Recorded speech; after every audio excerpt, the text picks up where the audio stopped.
What's going on? I'm Oso Divine and welcome back to Rhythm and Revenue. Y'all see the title, so let's get straight into it. Today we're going to be talking about why your music is going nowhere. And I got about 4 reasons of why I think it's not moving how you think it should move. Reason number 1, music industry is just saturated. I might even say overly saturated. A lot of music is getting put out every single day. I think Spotify alone, there's probably about 100,000 songs that's getting put out a day. No exaggeration. It's an actual number. You can look it up. I probably put it up somewhere around here. 100,000 songs coming out a day. That means you're competing with people in multiple genres, multiple niches, people who have small fan bases, medium fan bases to the largest fan bases, and you are competing with them every single day. So that's a huge reason why you might be dropping a song and feeling like, why is my music not really getting heard by anybody? Due to this oversaturation, I feel like people are kind of tired of finding new artists or seeing, somebody just popped up on my feed. Should I go click the link in their bio to go check out their new song? It's almost like, think of the internet like, or I guess think of the music industry like a buffet, and like a Chinese buffet, right? But they only put out fried rice. Like there's nothing else. It's literally just fried rice on the buffet. Everybody's gonna be like, I'm not going back up to this buffet to get no more fried rice because that's all they got. You putting your music out is like putting out a fresh batch of fried rice. Everybody already knows that's what's getting put out every single time. Now, I will say there are a bunch of people who are different items on the menu. That's where your different genres come in. And there's probably a lot of them too. So just music as a whole, it's like this large buffet where there's unlimited options and you have to figure out how to get people to pick yours. Now, don't get me wrong. People do get lucky and you can push your music out and your content out as much as you can, and the algorithm catches you, and that would be beautiful. But for the majority of people, that just doesn't happen. So fighting the saturation of the music industry is a humongous problem for all artists across every genre right now, and I believe probably might be the number 1 reason why your music isn't getting heard. And with that being said, on to point number 2, attention span. Due to the social media era that we are in, the attention spans are cooked. People aren't paying attention to anything nearly as long as what they used to.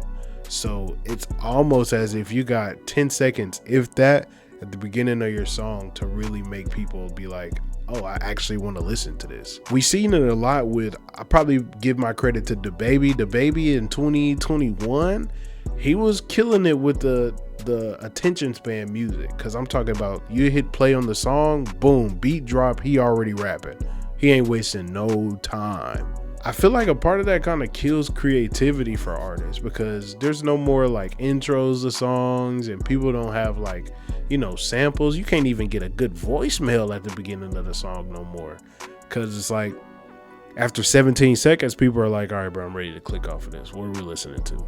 You have to figure out a way to still keep your music you and creative, but also catering to the fact that people aren't really gonna listen past 20 to 30 seconds of the song if they feel like it's quote unquote boring. So when you're promoting your music and putting your music out and you're choosing snippets of the song, you have to make sure you're choosing the catchiest part of the song, or the most memorable part of the song, or just the portion of the song that will grab people's attention the most, because that's what will make them go back and listen to the song, so they can be like, okay, this is the part that I heard on TikTok or on Instagram, and let me listen to the whole song so I can hear that part again.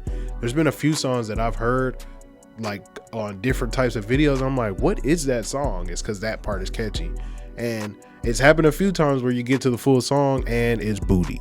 So as long as you can grab the attention, whether or not the music is good or bad, people will be more interested in looking at it if you have that hook part that's really grabbing people's attention. Not necessarily the hook of the song, but the song that grabs people's attention as the hook. You know what I'm saying? Yeah. And ultimately, just making your song shorter is like the most reasonable or like the most in your face answer to do. I feel like people are more keen. There we go. I feel like people are more keen to listen to a song that's 2 minutes rather than listening to a song that's 4 minutes.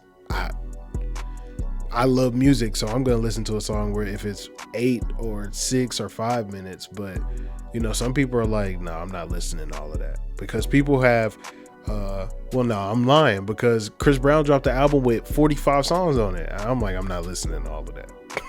Or Drake dropped 3 albums. I was like, I'm not listening to all of that. So yeah, I mean, you just gotta have that balance to where you're putting out what you like, you're grasping the people's attention, and you're not just dumping so much on people, because right now it's almost like people can't even handle that much.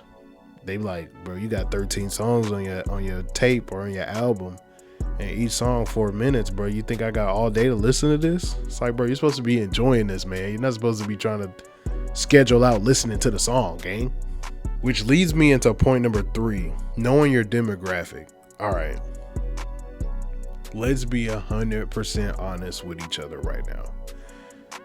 You think your cousins, your mama, your brothers, your family, your homies, your girl, you think, okay, I'm an artist, let me give my music to them so they can, you know, listen to it, and they my family, so they gonna rock with me. They my family, so they gonna support me. They my friends, so they gonna, you know what I'm saying? Let's not do that. Let's cut all of that out, all right?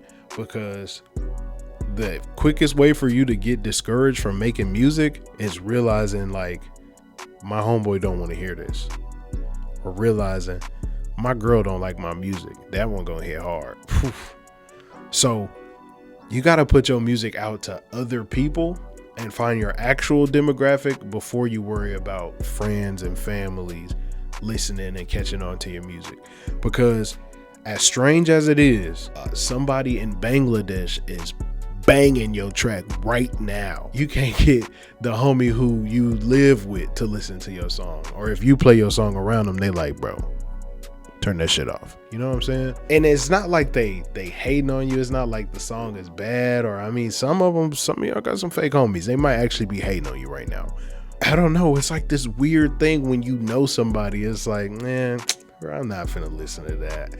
And I don't know why I don't do that. Not me. I'm a supportaholic. If you my homie and you give me your song, I'm bumping that thing, especially if it's actually good. Now, if it's mid-range, then we'll have a different conversation. But if your song actually banging, I'm gonna support.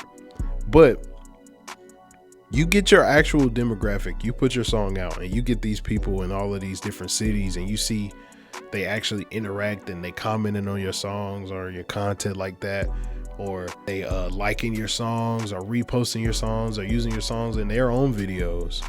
That's when you really understand, like, okay, my demographic is people from this age to this age, or from this region, and they like hearing this. And then you kind of adjust and move around from what you're getting from them, not necessarily what you're getting from your family or your friends. Because I've made songs and I've had homies be like, yeah, bro, this ain't it at all. And then you put it out and it's the most streamed song you ever had. So it's like, if I would have listened to the homie, I would have still been that many streams that I didn't have. But because you put it out and you let your actual demographic tell you, like, hey, this song is fire, this song is really good, now you got something on your hands. You got to give it to the people who actually rock with your music, and not just the people that you want to rock with your music, if that makes sense. I had to take a quick little sip, you know what I'm saying? This is my fourth point, last point. Promotion and content. All right, this might be the most important. I don't know. I feel like music industry being saturated is number one, but things that you can completely control, I would say promotion and content is number one. First, promotion. If you're not putting money behind your song, Like for actual ads and Google ads, YouTube ads, this ads, that ads, if you're not doing that, you have to promote 10 times harder.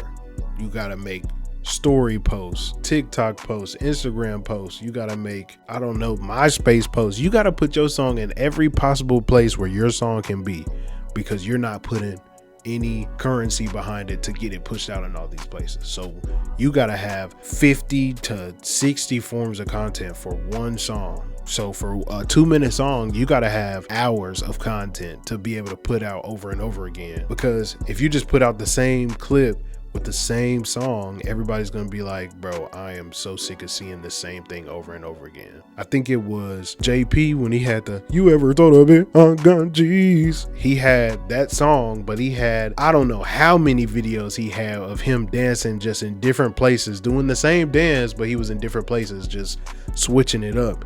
And then the song ended up taking off just from him doing that one dance. If you're not gonna put that money behind it, you have to put a whole lot of work behind it. But on the flip side, if you are putting the money behind it, you're still gonna have to put work behind it, but it's gonna be a lot easier for you because you get what you pay for. The more money you put into the ads, the more you're gonna get out of the ads. Me personally, I wouldn't say I don't like paying for ads, because that would be crazy to not put yourself in a position, get your song out there. But I just feel like it kind of makes the viewership kind of weird, because people will come to your song and listen to it and be like, yeah, whatever, I just seen it on the ad, and then it'll just disappear. So now you got a song with, say you never got anything over 2,000 streams or 2,000 views, you put ads behind one video, now you got 10,000 or 20,000 views or 20,000 streams, but it's just that one song. And you didn't really gain a following, or you didn't gain any. It's really just the number count, and it doesn't help you at all. But I feel like if you do the ads properly and you really keep that engine going, then it'll work out for you for sure. That's like a logistics thing. That's something you gotta really lock in on, map out how much money I'm putting in, what I'm getting out of it, how do I capitalize on what I'm paying for with the promotion. And the second part of the last thing, I really had 5, but I just put the last 2 together, is the content. The days of putting out a song and praying, just drop and pray, are completely over. There is no more getting your computer, opening up SoundCloud, putting your song on SoundCloud, and just looking to the sky like, dear Heavenly Father, please let this song blow up. That's over with, bro. Ski, X, Trippie Redd, YB and Amir, they already did that, bro. The SoundCloud way, all of that is over with, bro. No more drop and play. When you have a song and you want your song to do any kind of numbers, you are going to have to make it sound decent. You're going to have Instagram reels for the song, TikTok videos for the song, a visualizer for the song on YouTube, a music video for the song on YouTube. You're going to have a live performance. Honestly, you're going to have multiple live performances where you're in different scenes, teasers and trailers and snippets. You're going to have all of these things just to put out with this one song, just so we can have enough to go in rotation on the internet. It seems like that sounds impossible, because how do I make all of that out of 3 minutes, or maybe even less than that? The content part, you really artists have become the new content creators, because if you're not creating content with your music and you're just putting music out, unless you're already on that level as a musician, it's not gonna work out for you. And you see it with, you see it with every artist now. Every artist does that, whether it be Trillers, man. You remember when Triller first came around, bro?